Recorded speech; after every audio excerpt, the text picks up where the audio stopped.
నిండు పున్నమి లాంటి రాష్ట్రాన్ని అమావాస్య చీకట్లు కమ్ముకున్నాయి. ఆడపిల్లలు అర్ధరాత్రి స్వేచ్ఛగా బయటకు తిరిగే ఈ దేశంలో ఒక్క ఆంధ్రప్రదేశ్ మాత్రం ఎటుపోతోంది.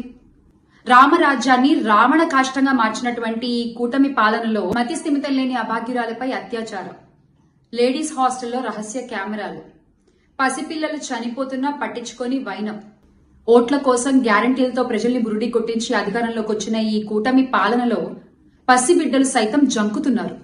బాబొస్తే అదొస్తుంది, బాబొస్తే ఇదొస్తుంది, ఉచిత సలహాలు, ఉచిత బస్సులు ఇవేవి మాకు అక్కర్లా, మాకు మా ఆడపిల్లల మాన ప్రాణాలే ముఖ్యం.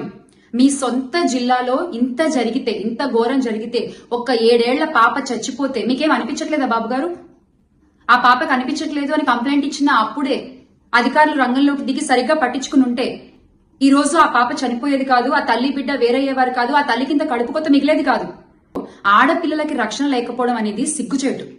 అన్నయ్య అన్నావంటే ఎదురవనా అంటూ ప్రచారాల సమయంలో సినిమా డైలాగులు కొట్టి అధికారంలోకి వచ్చిన ఇప్పటి నాయకులు ఈ అఘాయిత్యంపై, ఈ ఆసిఫియా మరణంపై ఏ కమిటీ వేస్తారో తక్షణమే చెప్పాలి.